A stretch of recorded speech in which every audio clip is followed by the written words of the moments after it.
સૂર્યવંશના તેજસ્વી અને શક્તિશાળી રાજા ત્રિશંકુનું રાજ્ય ચારે દિશામાં ફેલાયેલું હતું. તેઓ એક પ્રતાપી રાજા હતા અને તેમની પ્રજા સુખી અને સમૃદ્ધ હતી. પરંતુ રાજા ત્રિશંકુના મનમાં એક અસામાન્ય ઈચ્છા ઘર કરી ગઈ હતી.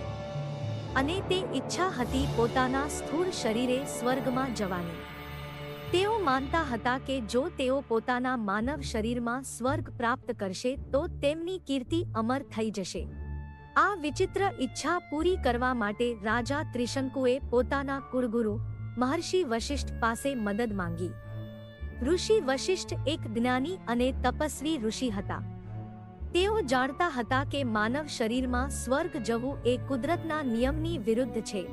તેમણે રાજાને સમજાવવાનો પ્રયત્ન કર્યો કે આ ઈચ્છા અકુદરતી છે અને તેને પૂરી કરવી શક્ય નથી. પરંતુ રાજા ત્રિશંકુ પોતાના અહંકારમાં એટલા અંધ થઈ ગયા હતા કે તેમણે ઋષિની વાત સાંભળી નહીં. રાજાના આગ્રહથી કંટાળીને અને તેમના અહંકારથી ક્રોધિત થઈને ઋષિ વશિષ્ઠે રાજાને શાપ આપ્યો કે તેઓ ચાંડાલ બની જશે. શાપના કારણે રાજાનું શરીર વિકૃત થઈ ગયું. તેમનો ચહેરો કાળો પડી ગયો, તેમના વાળ વિખરાઈ ગયા અને તેમનું શરીર દુર્ગંધ મારવા લાગ્યું. રાજા ત્રિશંકુ એક ચાંડાલના રૂપમાં જંગલમાં ભટકવા લાગ્યા. પોતાની આવી દશા જોઈને રાજા ત્રિશંકુ ખૂબ દુઃખી અને નિરાશ થઈ ગયા. તેઓ જાણતા હતા કે હવે તેમની પાસે કોઈ આશા નથી. પરંતુ એક દિવસ તેમને યાદ આવ્યું કે ઋષિ વશિષ્ઠના પ્રતિસ્પર્ધી મહર્ષિ વિશ્વામિત્ર પણ એક મહાન તપસ્વી અને શક્તિશાળી ઋષિ છે. તેઓ તેમની મદદ લેવા માટે જંગલમાં ભટકતા ઋષિ વિશ્વામિત્રના આશ્રમમાં પહોંચ્યા.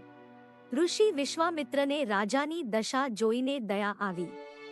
તેઓ વશિષ્ઠ સાથેના પોતાના વૈમનસ્યને ભૂલીને રાજાની મદદ કરવા તૈયાર થયા. તેમણે રાજાને વચન આપ્યું કે તેઓ તેમને સ્વર્ગમાં મોકલશે. ઋષિ વિશ્વામિત્રે પોતાના તપના બળથી એક ભયંકર યજ્ઞ કર્યો.